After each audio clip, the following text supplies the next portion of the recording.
Alô, alô, pessoal. Eu sou Érico San Juan e esse é o Ilustre Podcast, um podcast de gente muito ilustrada. Vamos aqui para os nossos recados iniciais antes da gente apresentar a nossa ilustre convidada desse episódio. Nós estamos no YouTube, o canal do YouTube da Rádio Metropolitana de Piracicaba. Lá você encontra os nossos episódios, que são postados toda quinta-feira, episódios inéditos, toda quinta-feira às 8 da noite. E também estamos no canal próprio do YouTube do Ilustre Podcast. E, além dos episódios novos no canal do Ilustre Podcast, você encontra os antigos da nossa fase radiofônica. Então, estamos no canal da Rádio Metropolitana de Piracicaba e no canal do Ilustre Podcast. E a nossa agenda com os novos convidados, os novos episódios, você pode encontrar no Instagram, @ilustre.podcast. E agora, recados dados, vamos para a nossa convidada da vez. Não é uma artista, mas é uma pessoa ligada profundamente à memória e à história. Primeiro de Portugal, com um país que ela tem raízes profundas, fincadas em Portugal, vamos falar muito disso. E também um envolvimento com a história do nosso país, do Brasil. Nós vamos conversar com a diretora do Museu Histórico e Pedagógico, Museu Prudente de Moraes, primeiro presidente civil do país. E o museu está localizado em Piracicaba, na casa onde o presidente Prudente de Moraes morou. Ela vai me corrigir se eu estiver errado.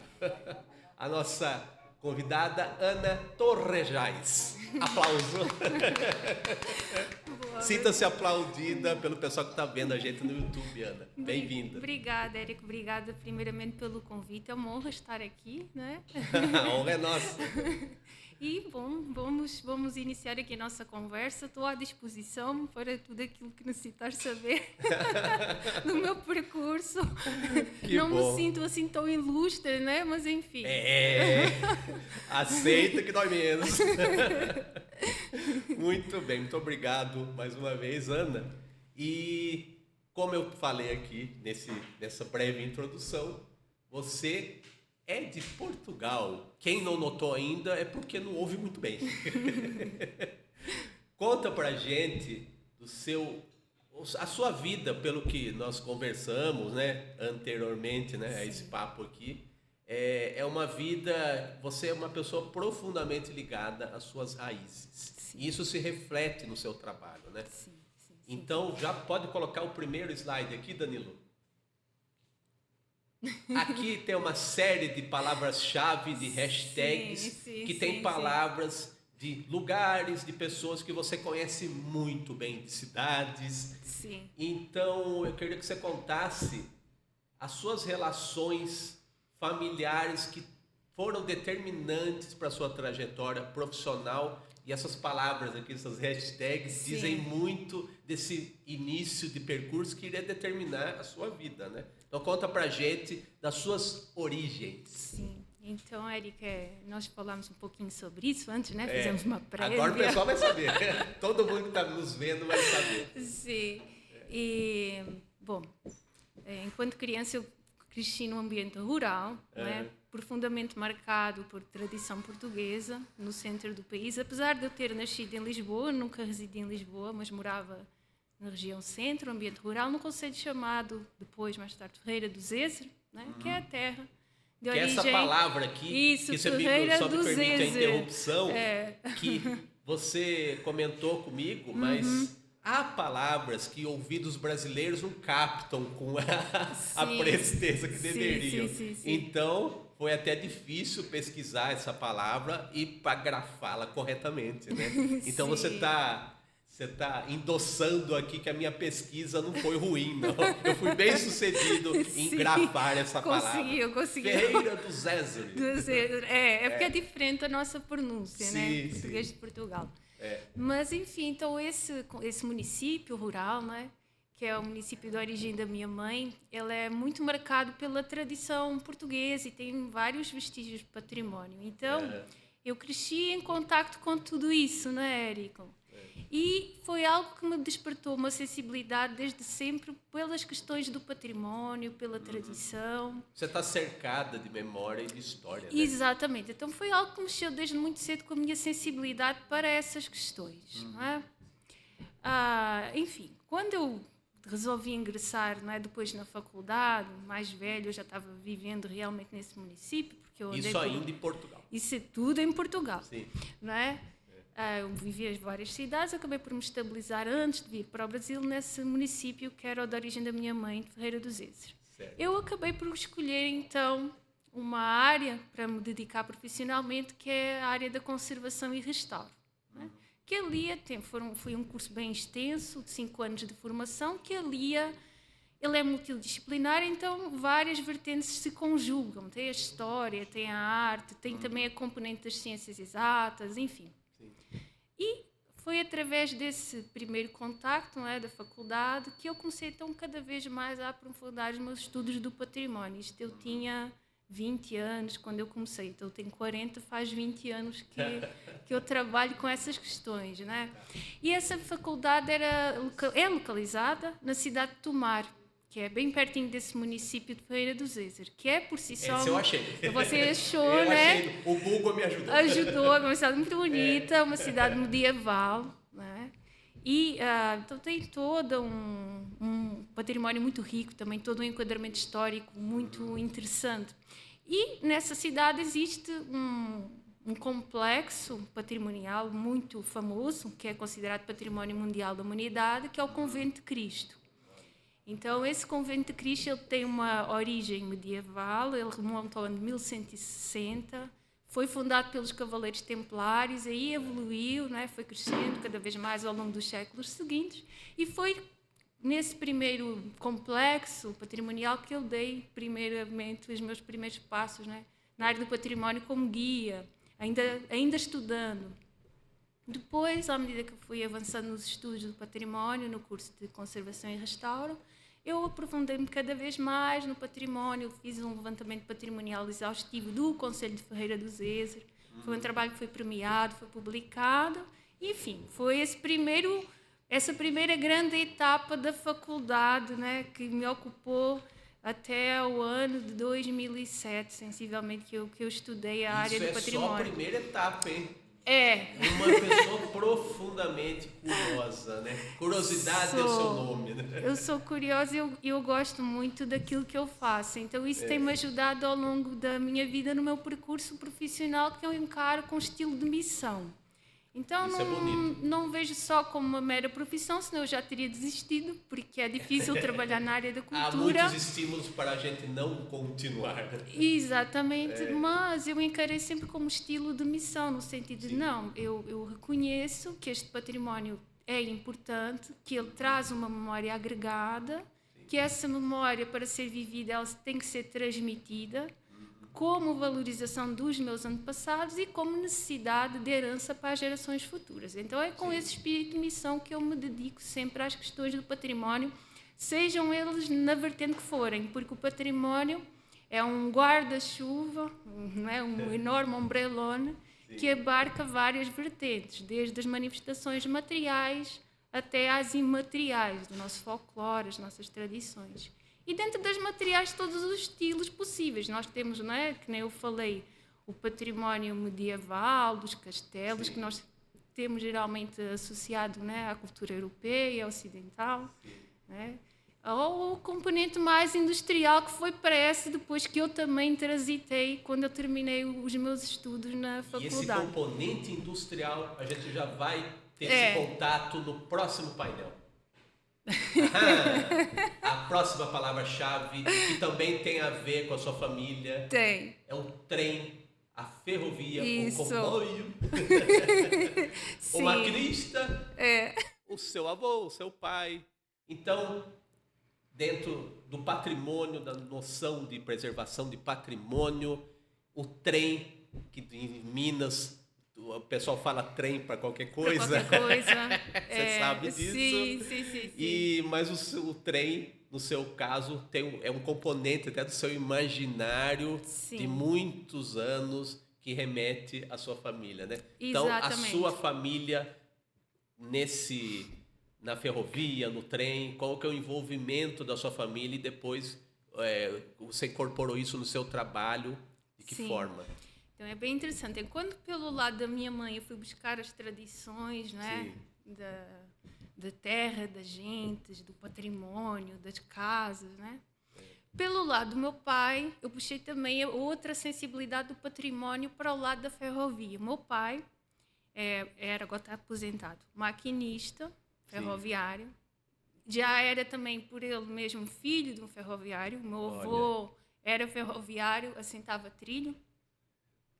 E eu cresci com esse universo também, né? Então, desde muito criança, muito pequena, viajando de trem, tinha benefício por vezes. Então você viveu realmente dentro do trem. Sim. Olha que interessante. Por vezes, quando meu pai dirigia o trem, né, enquanto maquinista, eu tinha a benesse de ir na cabine, ver, né, a linha de frente. Mas para uma criança deve ser muito emocionante. Era. Sim, bastante. E então, foi muito interessante, porque eu senti essa necessidade também de manter essa memória viva. Assim como eu sentia a necessidade de manter a memória viva pelo lado da minha mãe, eu sentia também a necessidade de manter a memória viva pelo lado do meu pai. Então, quando eu terminei a minha formação em conservação e restauro, apesar de ter sido um curso muito bom, né, e que me deu uma ampla formação e ter sido um trabalho premiado e tudo mais, eu decidi que eu não estava pronta ainda para continuar no mundo académico, que eu sentia que agora que eu tinha aprendido alguma coisa, que eu deveria trazer isso para o mundo prático, explorar e querer aprender mais coisas, né? Divergir um pouco daquilo que eu estava habituada. Faltava a vivência. Né? Faltava a vivência, eu não me sentia pronta ainda, né? Madura o suficiente. E aí, quando eu terminei então, o meu curso, eu fiz um estágio profissional no Museu Nacional Ferroviário, que era perto da cidade onde eu vivia na época. E por conta de toda essa ligação também com a minha família, né? Enfim, então eu senti que devia tentar, consegui o estágio. Entrei primeiramente como técnica de conservação e restauro, então foi muito interessante porque na ferrovia, que é um sistema por si só, abarca todo tipo de bens, então vai desde o trem, passa pela estação, passa pelo vestuário, dos todo profissionais. Um universo, um universo. A gente fala que é um Estado dentro do Estado, é um sistema dentro de um sistema, que é autossuficiente, ele se basta por si só, né? E envolve vários tipos de manifestações de património. Então, enquanto técnica de conservação, eu, inclusive, fiz manutenção de trem, aprendi muito com os operários. A mão na massa mesmo. Total, então aprendi muito com os operários que trabalhavam nas oficinas do museu, devo muito a eles também do meu crescimento profissional, né? E depois, pronto, também participei do inventário, do acervo muito extenso. É um acervo, na época, se não me falha a memória, eu creio que era um acervo de 36 mil peças. De tudo, né? Desde pequenos itens a grandes itens, inclusive trem. Né? E acabei também, portanto, fui progredindo dentro da instituição, né? Até participei também da coordenação editorial de uma revista que a instituição tinha. Bom, abarquei vários projetos e isto foi entre os anos de 2008, quando eu saí da faculdade, até 2013. Você já tinha que idade? Foi quase com 30 anos, né? É uma vida já. Já fiz muita coisa, às vezes eu esqueço do que eu fiz. Nem tinha 30 anos ainda. Impressionante. Então eu sempre fui essa tentativa de sempre de progredir um pouco, né? De saber um pouco mais só um pouquinho, né? dentro daquilo que a gente faz. Pouquinho só. E aí então eu fiquei aí no Museu Ferroviário até o ano 2013, né? Porque aí já vem outra etapa, né? Quando eu vi... Que é em outro país, que a gente conhece outro muito país. Bem. Próximo slide. O nosso Brasil brasileiro. Exato. Então, o que é que aconteceu? No ano de 2012, de 2012 para 2013, eu senti então que eu já tinha, não é, explorado bastante essa componente profissional e que agora sim eu estava pronta a desenvolver uma componente académica. Já tinha munido, né? Já tinha havido ali uma retroalimentação. Sim. E agora eu estava apta então a progredir nos meus estudos académicos no mestrado. Na época, ano de 2013, a Europa estava numa crise económica bastante profunda. Não sei se chegou aqui, notícia disso ou não, ou se Os o povo ecos se de alguma lembra. forma sempre chegam. Então. Sempre se reflete de alguma maneira. E eu queria estudar, mas havia uma dupla limitação. A primeira limitação é que os mestrados eram todos em período diurno e não havia bolsas de mestrado, então eu tinha, ou eu trabalhava ou eu estudava, o que era impossível. Acho que independente até o caminho, o passo seguinte é sempre muito difícil, porque você precisa ter uma dedicação integral, né? Exatamente, e fazia tempo que eu estava parada. Uma empreitada muito dispendiosa, toma muito tempo da gente. Sim. E havia muito tempo que eu estava parada também, assim, digamos que do universo académico, não que eu tivesse parado a minha produção intelectual, mas a parte académica, toda a normativa estava, não é, parada. Sim. Então, houve ali um ano, entre o ano 2012 e 2013, então eu amadureci a ideia do que é que eu vou fazer para mestrado, né? Tipo, eu gosto de património, eu estou a estudar ferrovia, tenho que ir por esta área. Então, como eu estava, né, fazendo a coordenação daquela tal revista de património ferroviário no museu, eu consegui o contacto de várias pessoas que estudavam o tema no mundo inteiro, né? Porque era uma revista, apesar dela ser ali focada no museu, ela tinha uma secção internacional que a gente contactava vários autores para escrever para a revista. Isso é importante. Né? E, entretanto, eu conheci um projeto que era o projeto Memória Ferroviária aqui no Brasil, tá? Sediado na Unesp de Rosana, lá no limite do estado de São Paulo. E eu assim, bom, né? Vamos tentar ver o que é possível fazer. E, de facto, eu apresentei um projeto, candidatei-me e o projeto foi aceito. Então, qual é que era o projeto? O projeto era fazer, então, o levantamento patrimonial dos trens e dos maquinários industriais e dos edifícios localizados nas oficinas ferroviárias da Companhia Paulista de Jundiaí. Eu não sei se quem conhece ou não, né? Mas, enfim, o complexo ferroviário de Jundiaí é um complexo muito grande, muito importante para a história ferroviária do estado de São Paulo e do país. Tá? Ele é extremamente extenso, ele abarca vários tipos de departamentos e uma parte desse complexo tem, então, oficinas de manutenção ferroviárias. E a importância dessas oficinas é porque elas são extremamente recuadas no tempo e permitem acompanhar uma evolução tecnológica de todo o maquinário ferroviário, desde a época do vapor até a atualidade. Então, eu vi ali uma oportunidade de estudo e de poder evoluir, né? De entender como é que foi feito, então, esse avanço no tempo em termos de maquinário industrial. E, para ter uma noção, Érico, é de tal forma importante que nesse espaço tem um compressor, ou tinham, pelo menos na época que eu estudei, espero que ainda lá esteja, do ano de 1896, dos primeiros compressores que existiram em território brasileiro, importado da Inglaterra. Então, e está lá em Jundiaí, ele foi um compressor, uma máquina que foi recebendo várias adaptações ao longo do tempo, até chegar aos dias de hoje. Então, esse trabalho, não é, começou primeiramente como uma mera curiosidade de entender como é que era esse trabalho nas oficinas, porque lá está, novamente, a ligação familiar. O meu pai tinha trabalhado em oficinas, ele sempre me tinha dito como era complexa a relação do homem com a máquina, e eu tentei explorar isso também depois no meu projeto. Então, fiz toda essa análise de evolução tecnológica nesse espaço, que é muito bonito, tá? Apesar de estar um pouco abandonado, ou estava na época, que é o Complexo Ferroviário de Jundiaí, o Complexo FEPASA, e acabou por resultar numa dissertação, né, de mestrado na Universidade de São Paulo. Né? Então, também foi um trabalho muito bem, né, apreciado, e, enfim, isso foi entre os anos de 2015 e 2019. É, né? Só um parênteses, assim, não é uma coisa muito comum, eu acho que para você é pelo seu espírito, no bom sentido, aventureiro, né? Curioso. Qual foi o impacto que você teve na mudança para o Brasil? Ou você estava tão convicta da sua missão que para você foi só mais um detalhe mudar de país?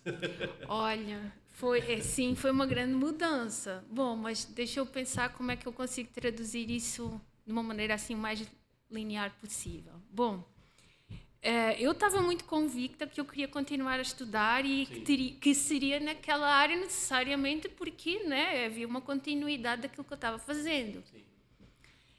E quando pelo menos comigo é assim, quando eu estou muito focada em determinada coisa, eu meio que foco no objetivo e só vou, né? Só vai. É uma coisa tão comum mudar de país. Aí eu fui.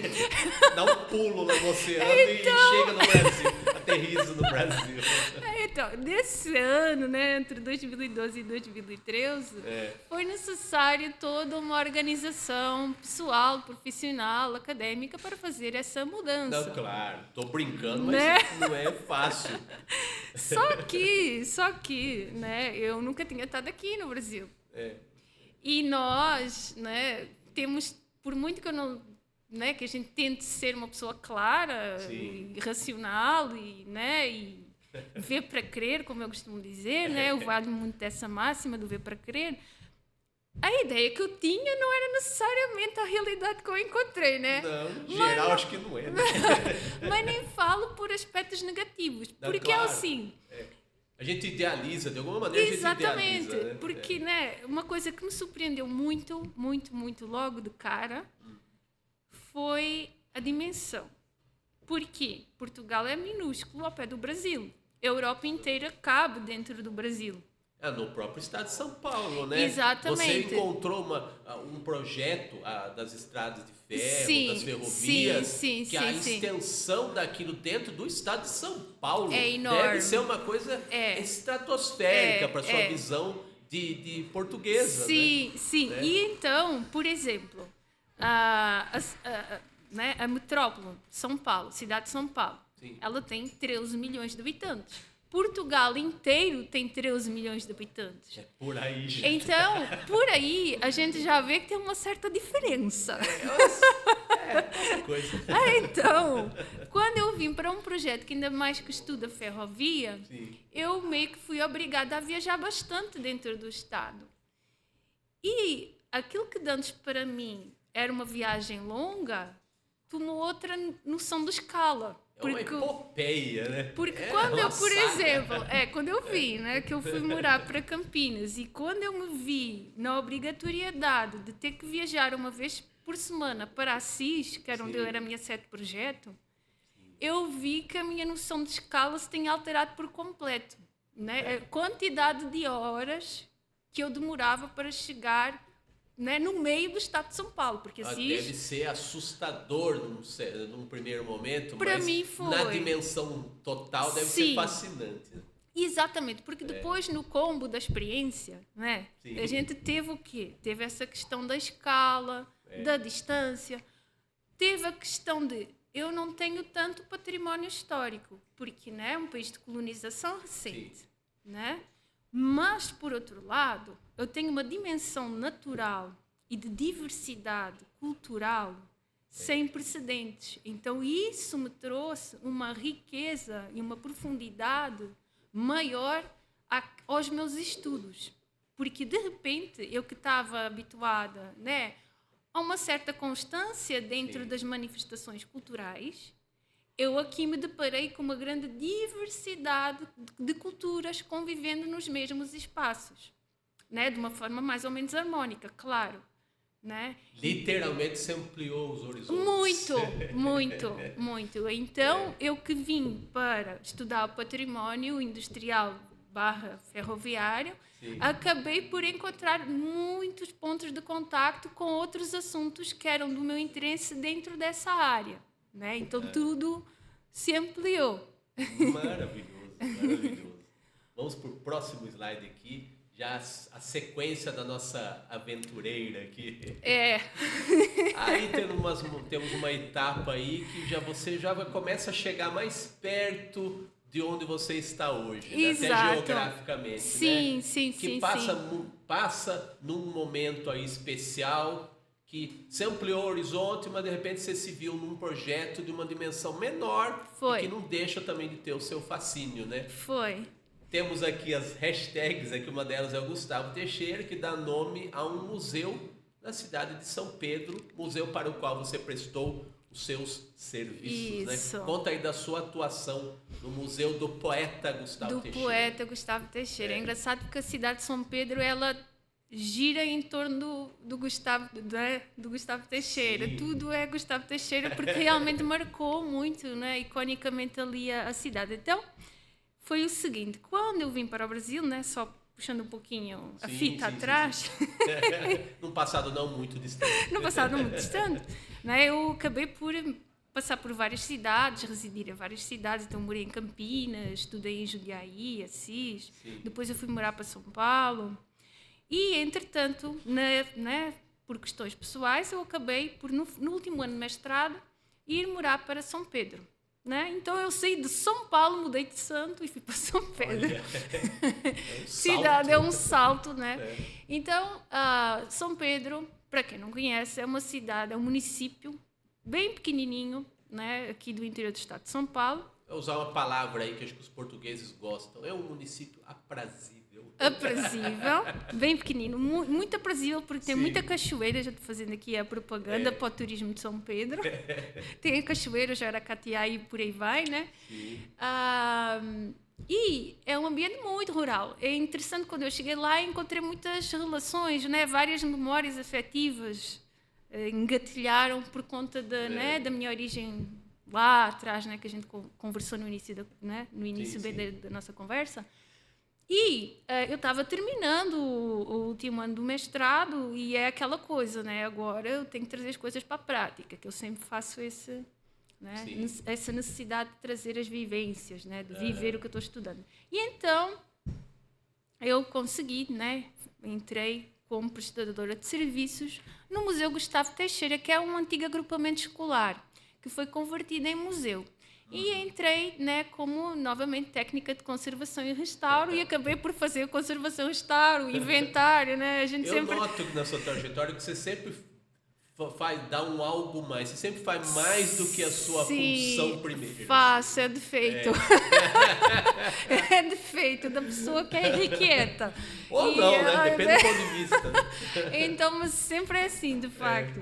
E eu fui fazer, né, fiz esse trabalho com muito prazer, com muito gosto, né, de levantamento do acervo do museu, do entendimento da história do museu, de reordenação do discurso expositivo, também conservação, porque é um museu de história local. Né? Então, aquele acervo é constituído através das doações das populações. É um museu relativamente recente, que inclusive agora está a passar por uma fase de reforma, mas que me deu o contacto necessário com a realidade local para eu trazer então para a prática de que forma é que os meus conhecimentos se poderiam ajustar naquela realidade, né?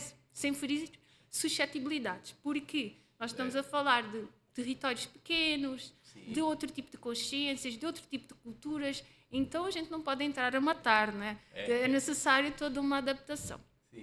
E foi estando ali trabalhando no Museu Gustavo Teixeira que eu tomei contacto, não é, por conta de visitas técnicas e de contactos profissionais, do Museu Prudente Moraes aqui em Piracicaba. Então, eu permaneci no Museu Gustavo Teixeira entre os anos de 2017 e 2020, no início, porque entrou a pandemia, né? E durante esses 3 aninhos eu trabalhei assim no Museu Gustavo Teixeira e tive depois então conhecimento com o Museu Histórico-Pedagógico Prudente Moraes, onde eu atualmente me encontro. Eu comecei a trabalhar lá em setembro de 2020, né?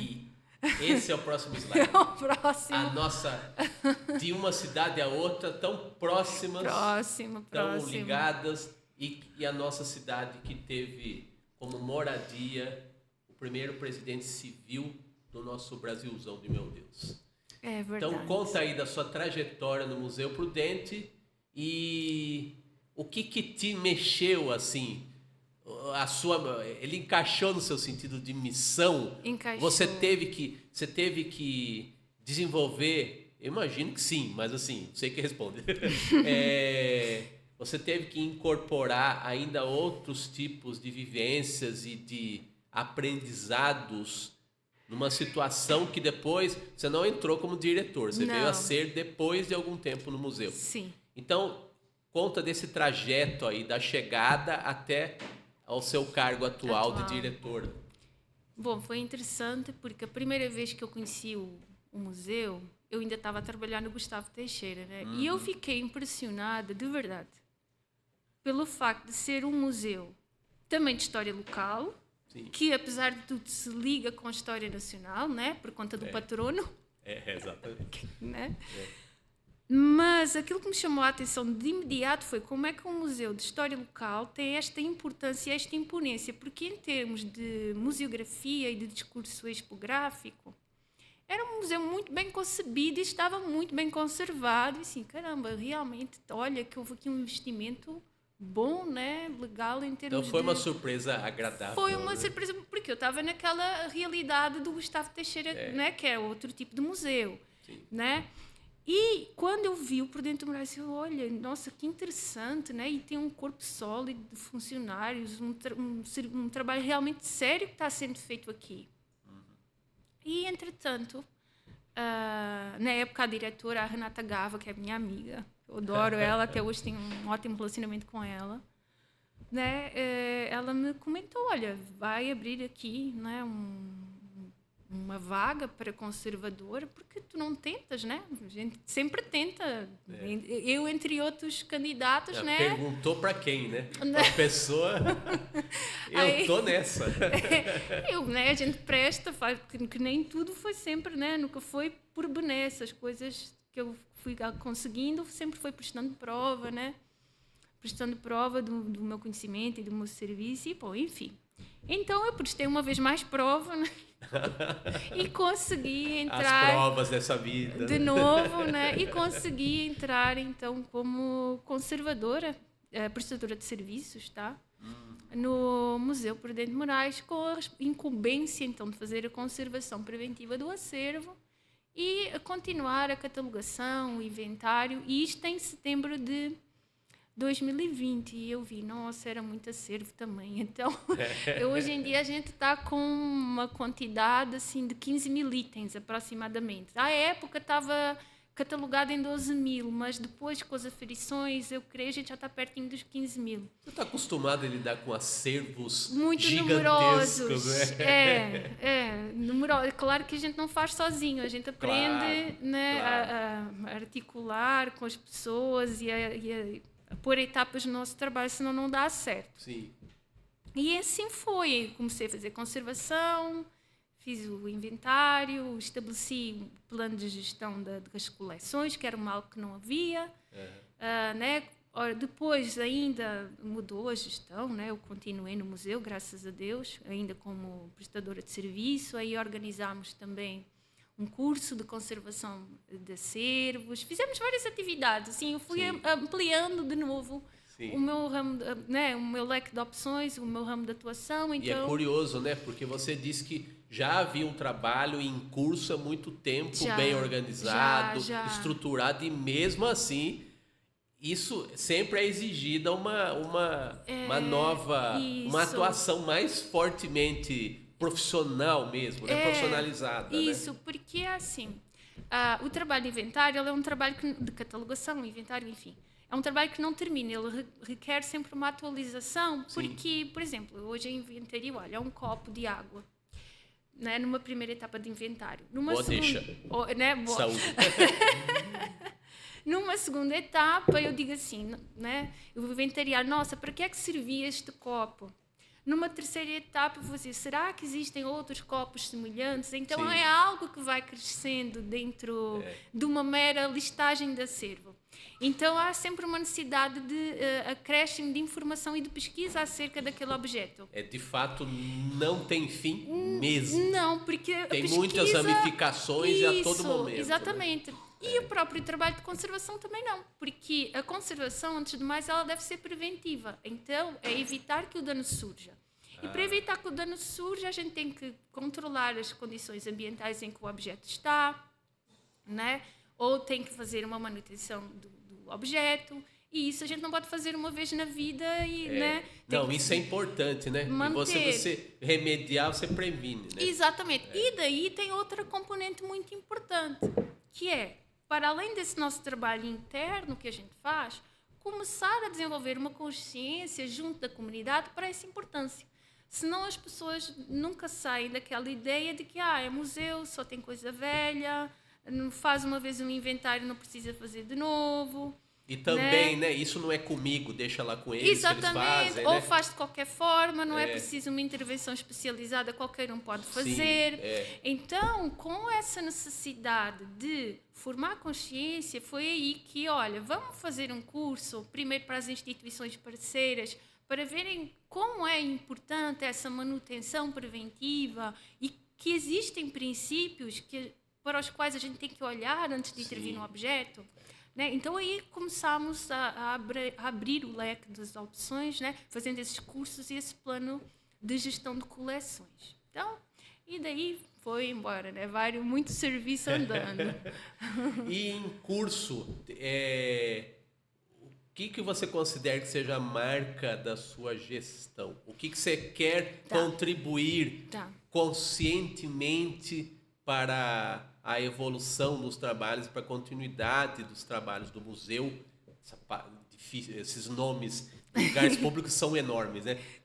Tem que respirar fundo. Sim. Museu Histórico e Pedagógico Prudente de Moraes. Pronto. Eu falo devagar para não virar trava-língua. Mas enfim, é difícil. Qual é a sua contribuição para o Museu Prudente de Moraes? Bom, então, eu, né, como eu falei, eu entrei como técnica, né, em setembro de 2020 e assumi agora, recentemente, em setembro de 2023, a direção. Ontem, praticamente, no mês passado. Então, foram 3 anos que eu consegui me apropriar do acervo, da história da instituição, das necessidades internas, né, dos desenvolvimentos necessários de algumas políticas de gerenciamento. E, atualmente, eu creio que o que é mais importante é acolher a comunidade no museu, porque gerou-se muito em torno do Museu Histórico-Pedagógico Prudente de Moraes. Não é uma coisa de agora, tem a ver com o próprio percurso institucional, desde que o museu foi fundado lá no ano de 1957. Né? Aquela coisa de que é um património que não me pertence, porque ele representa uma elite com a qual eu não me identifico. É intocável, né? Ninguém mexe nisso. Eu não sei se eu posso entrar, eu não sei se eu pago para entrar, eu não sei se eu sou bem-vinda, eu não me sinto, estou falando no cidadão corrente. Sim. Que passa na calçada em frente ao museu, que fica aqui bem há no uma centro. certa, ele se sente intimidado de alguma maneira. Sente-se intimidado, né? E ele não se sente à altura para entrar. Ele acha que ele não é digno de entrar naquele espaço.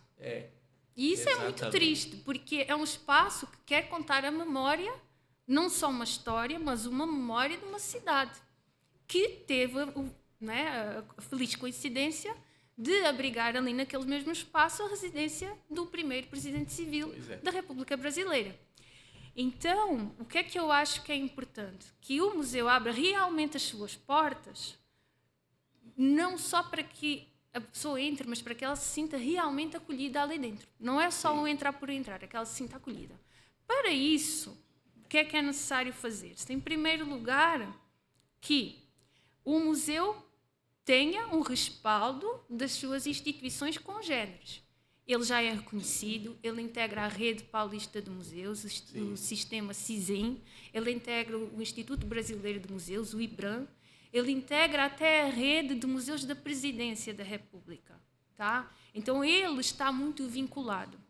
Existe um trabalho prévio feito dos técnicos, né, do qual eu pertenci ao corpo técnico, continuo a pertencer. Sim. Agora é necessário um aprimoramento científico também, com universidades e faculdades, né, através, inclusive, de algumas instituições parceiras que eu faço também parte. Um lado é o Instituto Politécnico de Tomar, onde eu me formei, né, que eu tenho um centro de História e Arte e Tecnologia que eu integro. E, por outro lado, temos também, por exemplo, o curso de Gestão de Projetos do Instituto PSES, do qual eu integro também. Então, é necessário um aprimoramento académico dentro do espaço. Mas isso é um nível superior, né? Enfim, do corpo técnico. Para um nível da comunidade, não só contar a história da cidade e do próprio Prudente, mas desenvolver iniciativas que permitam a essa comunidade viver a memória desse espaço. E como é que nós conseguimos isso? Atualmente, o Museu Histórico-Pedagógico Prudente de Moraes, ele vive muito da história dos objetos que estão no seu espaço. Então, a partir agora do último trimestre deste ano, né, nós desenvolvemos um plano de atividades cujo tema principal é precisamente o património imaterial, as tradições culturais de Piracicaba, que até agora no museu não encontraram a sua devida valorização. Tá? Então, eu acabei de montar hoje com o Maurício Beraldo, que é um historiador maravilhoso, com o qual eu tenho o privilégio de trabalhar desde sempre. Tá? Eu digo que é colega e amigo, super parceiro.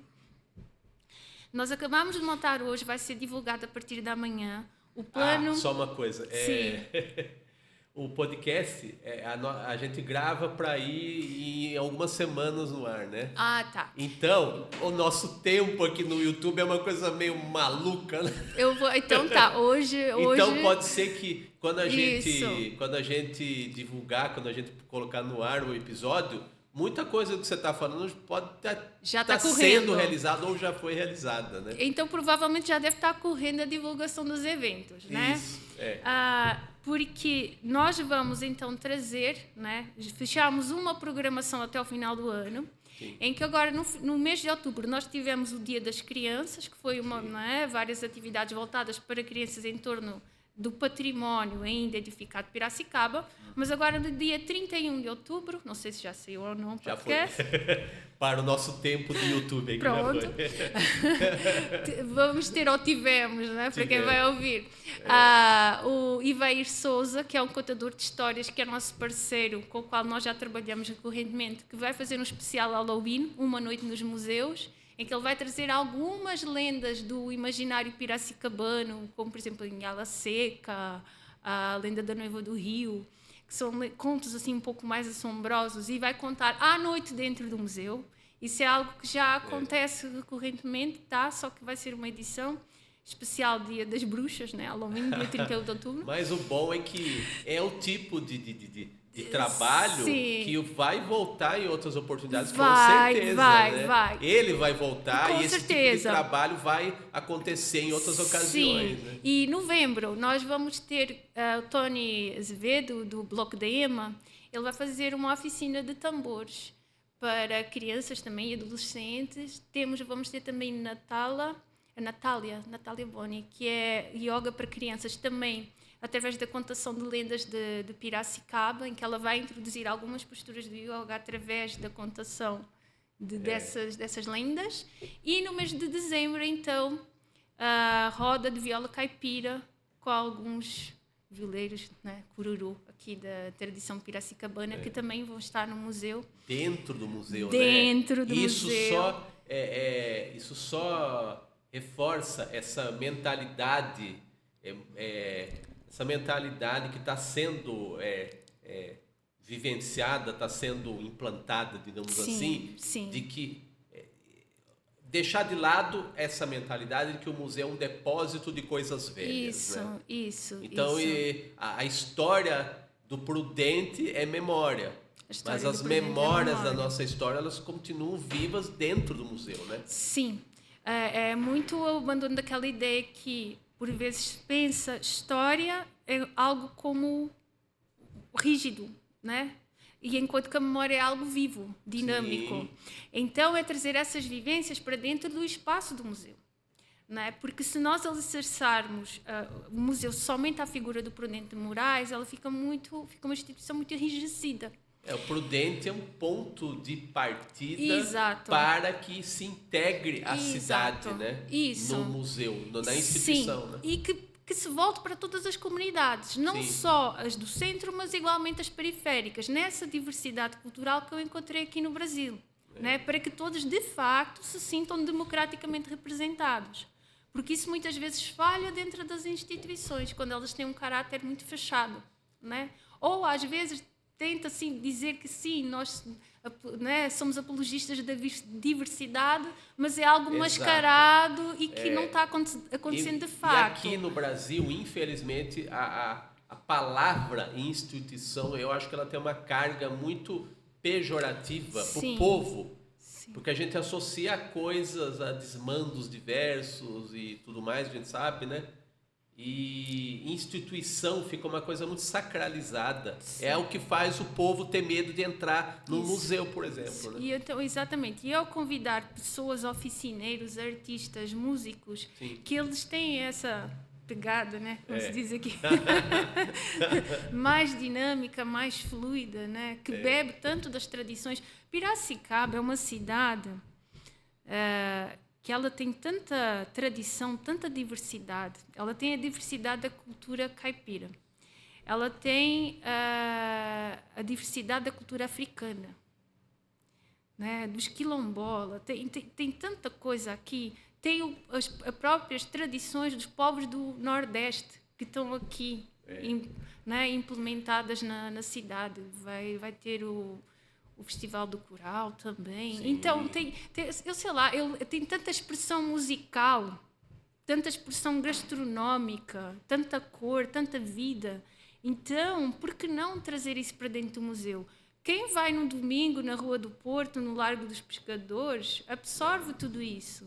Né? Quantas vezes eu já presenciei o Umbigada, Samba do Lenço... Sim. Né? E tantas outras coisas. Tem todas as manifestações também religiosas de diferentes credos, né? A gente tem as festas do Divino, mas depois também tem as manifestações pontuais da Umbanda, e tudo isso se conversa no mesmo território, né? Então, e tudo isso se respeita, e é essa diversidade, essa riqueza que é importante trazer para dentro do museu, não para que o museu usufrua, mas para que as pessoas sintam que, de facto, ali podem ter um lugar também para se expressarem e se manifestarem, né?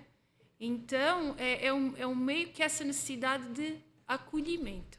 Então, se eu quisesse trazer uma palavra para aquilo, ou duas palavras, para, não é, trazer um significado expressivo para aquilo que eu pretendo fazer, por um lado é esse reconhecimento para com todos os pares, né? E o acolhimento para com aqueles que não se sentam representados até agora, né? Maravilhoso. Olha, e a gente vê, né, com toda a sua vivência, até um certo choque, no bom sentido positivo, né, que você teve cultural, né? Você está no Brasil e nesse microcosmo que é o estado de São Paulo, e mais ainda micro Piracicaba, né? Você tem eu acho que você vende o peixe de Piracicaba muito melhor até que muito piracicabano. Então, com todos os trocadilhos possíveis, né, de vender o peixe, mas no fundo é tudo um trabalho de preservação de raízes, né? Sim. Da gente conhecer a nossa história, para a gente preservar também a memória, tudo de uma forma para a gente, como povo da terra, né? A gente ter esse sentido, esse propósito de integração e de continuidade, né? Sim, e isso em qualquer ponto do mundo. Não é? Porque se os povos ocidentais vivem do jeito, os povos orientais vivem do jeito, os africanos têm a noção de tribo, né? Que ainda é mais bonito. Mas é um pouco isso, nós termos a consciência de que aquilo que nós somos hoje em dia, a gente deve aos nossos avós. Sim. Né? E os nossos avós aos avós deles. Então há uma continuidade, há uma linha, há uma fluidez na vida, né? Que vem lá de trás. Então seria muito egoísta da nossa parte, enquanto seres humanos, desconsiderarmos que o nosso percurso, né, tudo aquilo que nós fazemos na atualidade não vem como algo acabado, vem como algo isolado, que desconsidera toda essa trajetória. Sim. E também nós não nos podemos colocar, ou não devíamos, que infelizmente é isso que acontece em vários níveis, não nos devíamos colocar numa atitude egoísta de que aquilo que eu faço só me interessa a mim. Então não tem essa noção de consciência futura. E por isso é que depois acontece, né? Isso resvalda para outros domínios, inclusive do próprio domínio do ambiente. Né? Quando nós perdemos essa noção de sustentabilidade. Sustentável é nós pegarmos naquilo que nós sabemos e transmitirmos da melhor maneira possível. Sim. Não é? Muito bom. Com essas palavras aqui da nossa Ana Torrejais, já enrosquei no seu sobrenome, me perdoe. A gente não pronuncia muito no dia a dia os sobrenomes dos nossos povos irmãos, né? Mas a gente tenta. E a sua tentativa muito bem sucedida, né, de preservar a história, a memória para além dos continentes, dos países, das cidades, dos presidentes. Sim. A gente fica muito honrado, né, em ter uma pessoa do seu quilate, do seu gabarito aqui nesse nosso humilde, porém ilustre podcast. Ana, muito obrigado. Obrigada, Palavras finais Érica. aí, se quiser dar o seu recado. Vamos Sim. pro próximo, Danilo. É onde a Ana pode ser encontrada na qualidade de diretora do Museu Prudente, Museu Histórico Pedagógico Prudente de Moraes. Isso. Suas palavras finais aí para nossa despedida. Obrigada uma vez mais pela oportunidade, Érico. Eu que agradeço. Sim, eu continuo a dizer que eu tento sempre manter a minha linha da maior humildade possível. Até eu tento não extrapolar grandes voos, assim, no sentido de não tirar os pés sempre muito do chão, tá? Então, porque eu digo, o trabalho que eu faço depende muito de quem está comigo. Sim. Então eu tenho, graças a Deus, uma equipe maravilhosa. Tive vários colegas que passaram pela minha vida, seja aqui no Brasil, seja em Portugal, comigo, com os quais eu aprendi muito.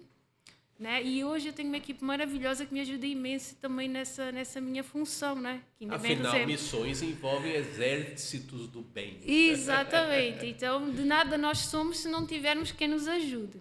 E aqui neste, né, @Museu Prudente, No Instagram. Instagram, vocês podem acompanhar então toda a nossa programação, tá? Qualquer novidade também nós sempre colocamos aí. É uma rede bastante dinamizada. Para além da programação cultural que eu comentei aqui, nós também recebemos, não é, a família que vai visitar o visitante pontual, esporádico, a visita escolar. Então, todas as informações estão nas nossas redes, no nosso site. Tá? E convido a todos a visitar o nosso museu, tá? Que está aberto para o público de terça a sexta-feira, das 9 da manhã às 17 horas. Não fecha a hora do almoço. E aos sábados e feriados, das 10 horas às 14 horas, também sem encerramento para a área de almoço. Sintam-se todos muito acolhidos. Nós estamos sempre fazendo todos os possíveis para ter uma programação bem apelativa e sempre também cuidando muito bem do nosso património, fazendo todos os ajustes necessários para que sejam sempre todos muito bem recebidos e para que o nosso património seja então transmitido a todos aqueles que vierem depois de nós nas melhores condições. Mas enquanto estivermos aqui, faremos o que pudermos. Com certeza. Ana Torrejais, muito obrigado. Eu que agradeço, Érico. Eu que agradeço. Pessoal, mais uma ilustre convidada em mais um episódio, um novo episódio do Ilustre Podcast. E não se esqueça dos nossos recados iniciais, são os finais também. Estamos no ar no canal do YouTube da Rádio Metropolitana de Piracicaba, toda quinta-feira, às 8 da noite. Novos episódios sempre às quintas, às 8 da noite. Tanto no canal do YouTube da Rádio Metropolitana de Piracicaba, quanto no canal próprio do Ilustre Podcast. E a agenda com os novos episódios você pode encontrar no Instagram, @ilustre.podcast. É isso aí, até a próxima. Espero vocês na próxima semana. Tchau, tchau.